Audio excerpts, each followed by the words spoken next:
Welcome to BPO and Beyond, financial freedom for BPO employees in the Philippines. BPO and Beyond podcast helps us empower Filipino BPO professionals to achieve financial freedom through career advancement, smart investing, and entrepreneurship. We deliver actionable strategies tailored to your unique challenges and opportunities. Stop dreaming about financial independence. Start building it. Your promotion, your future, your freedom.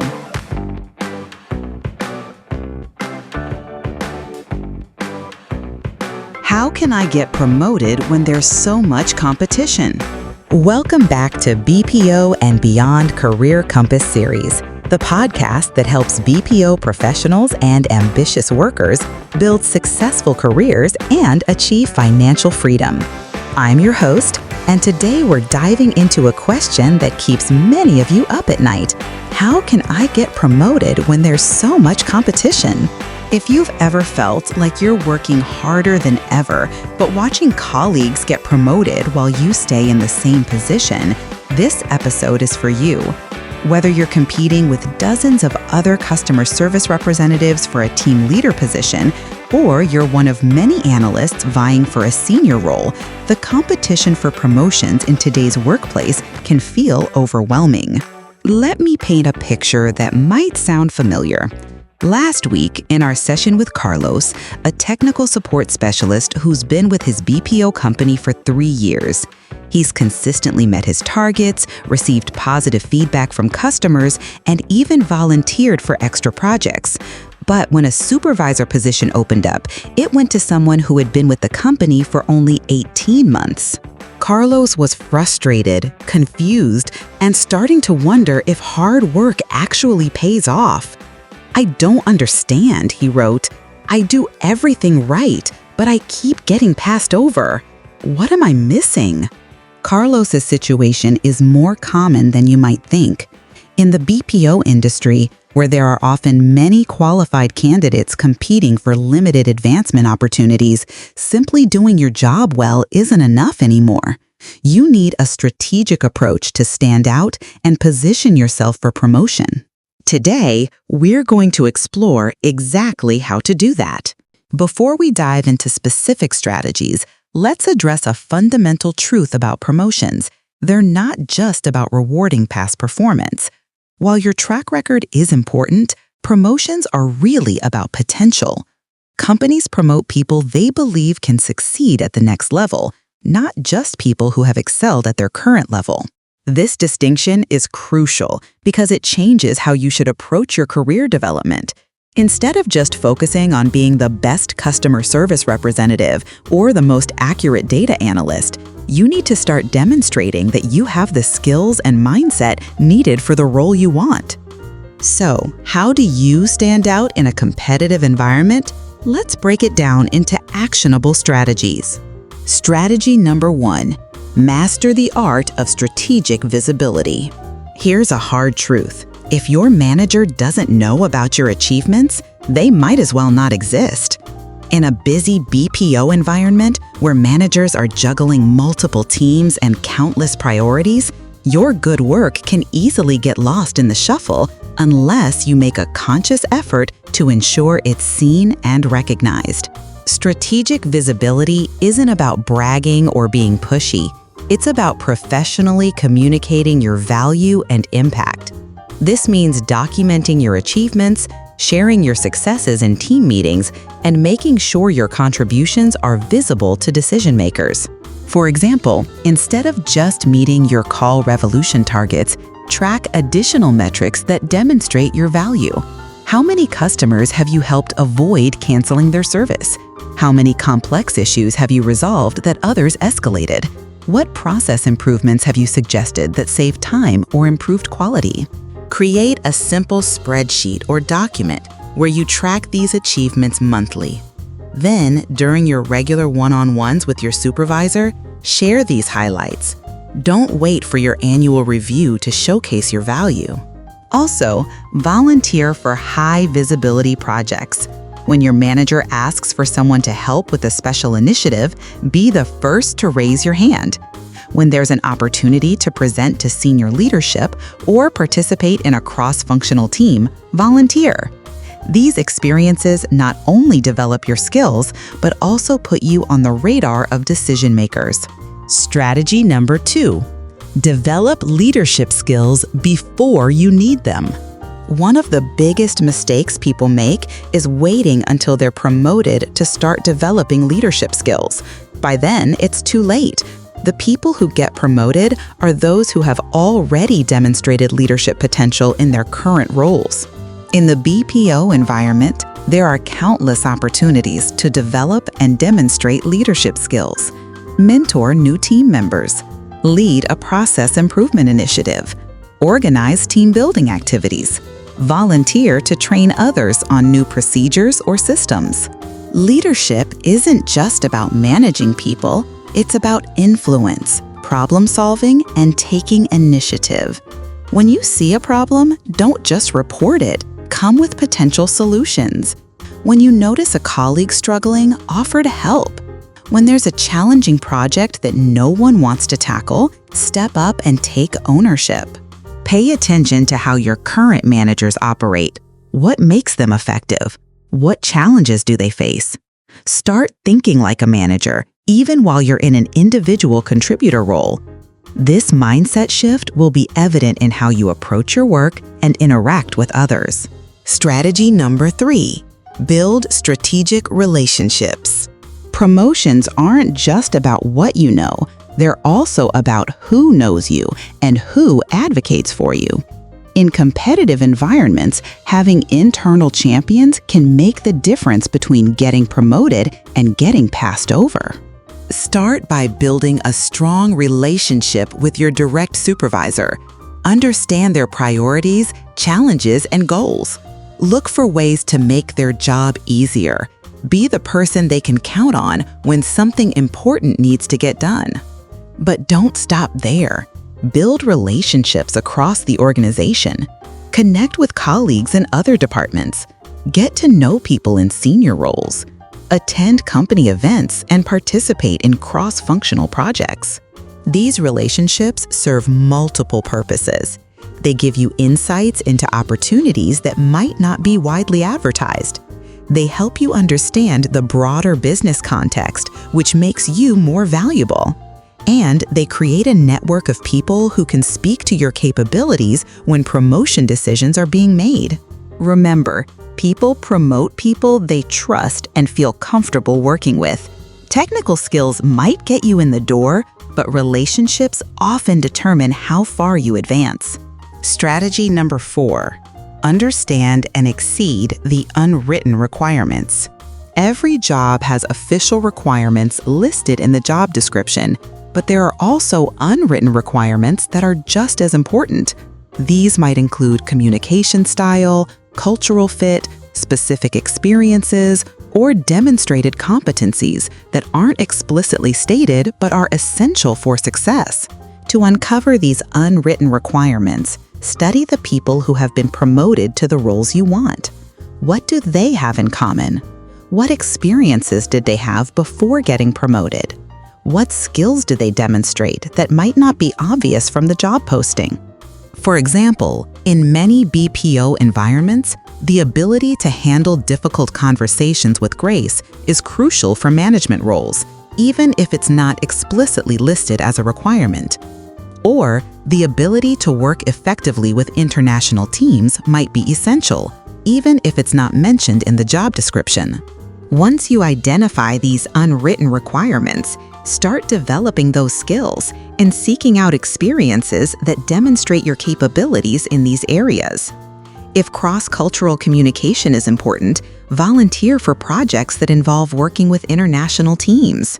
If conflict resolution is crucial, seek out training in that area and look for opportunities to mediate disputes or handle challenging situations. Strategy number 5. Become indispensable through specialized knowledge. In competitive environments, one of the best ways to stand out is to become the go-to person for something specific. This could be a particular system, process, client, or type of problem. When you're the person everyone turns to for expertise in a specific area, you become much more valuable and harder to overlook for promotions. Look for opportunities to develop specialized knowledge that's valuable to your organization. This might mean becoming an expert in a particular software system, developing deep knowledge about a specific client's needs, or mastering a complex process that others find challenging. For example, if your company implements a new CRM system, volunteer to be part of the implementation team and become the local expert. If there's a particularly challenging client that others struggle with, volunteer to take on that account and develop expertise in managing their unique requirements. The key is to choose specializations that are genuinely valuable to the business and align with your career goals. Don't just become an expert in something obscure that doesn't matter to the organization's success. Strategy number 6, demonstrate business impact, not just task completion. Here's where many people get stuck. They focus on completing their assigned tasks well, but they don't connect their work to broader business outcomes. Managers and senior leaders care about business impact.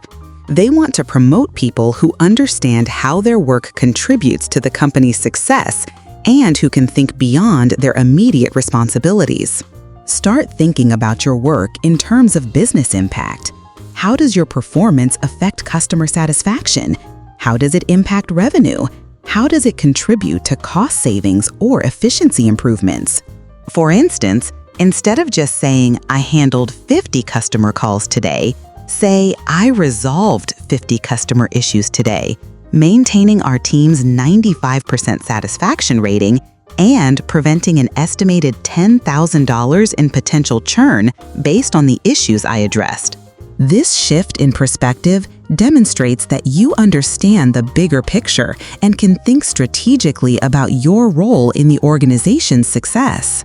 Strategy number 7, seek feedback and act on it.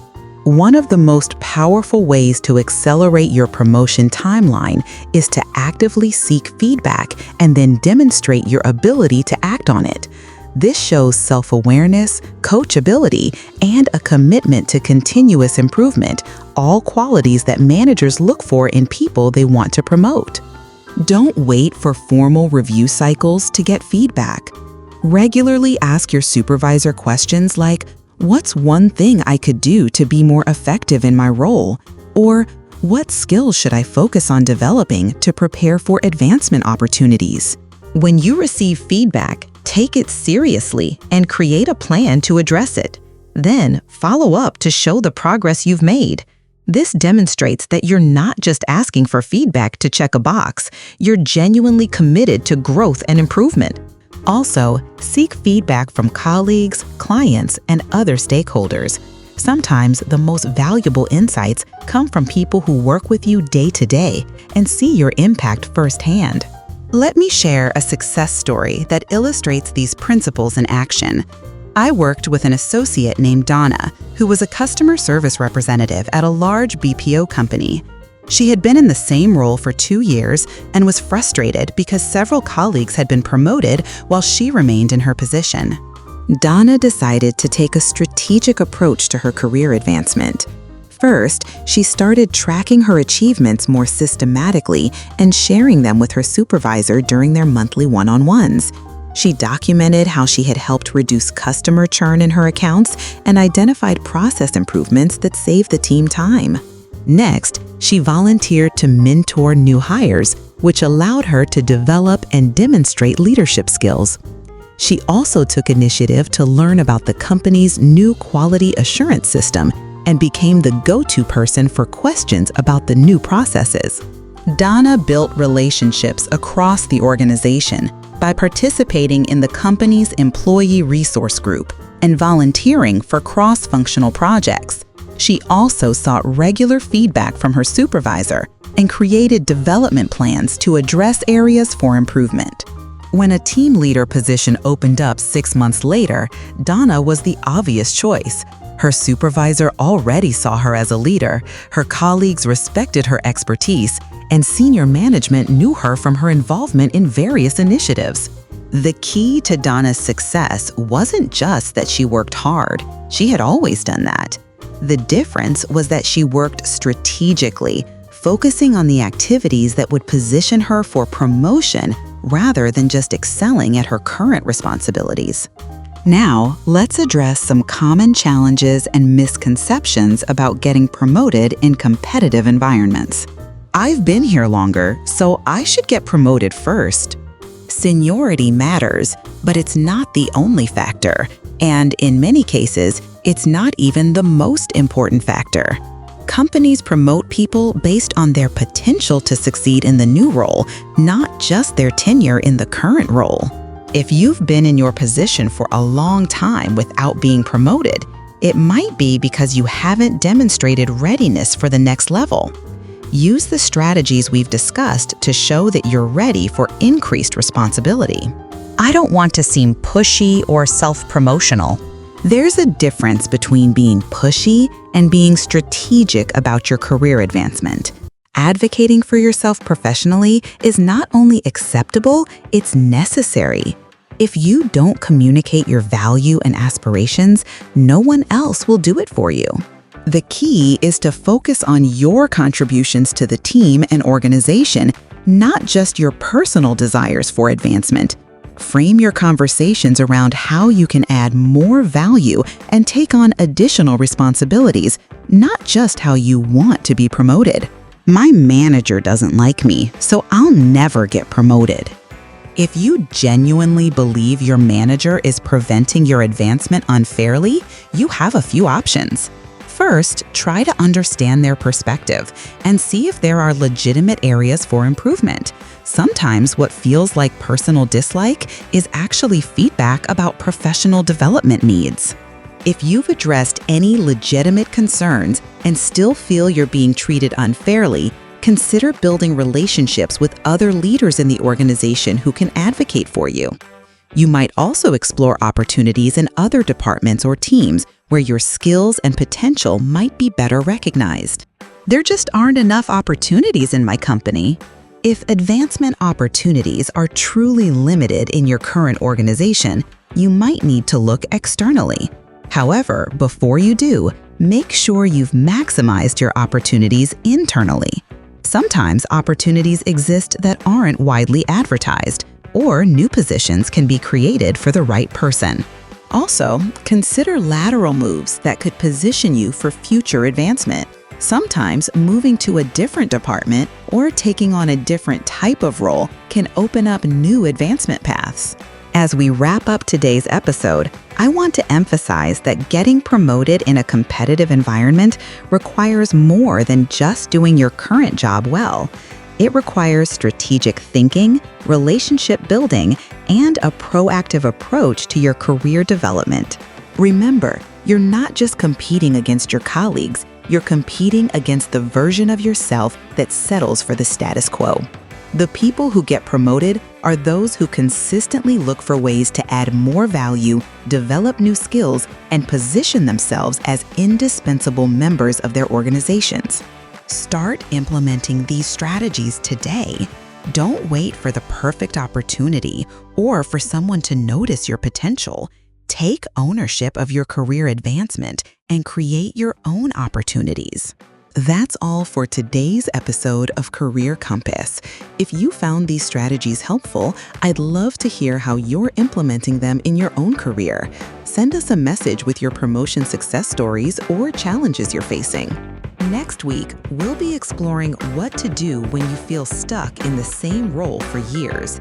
We'll discuss strategies for reigniting your career growth, even when advancement opportunities seem limited. Until then, remember, promotion isn't something that happens to you. It's something you make happen through strategic action and consistent effort. Thanks for listening, and I'll see you next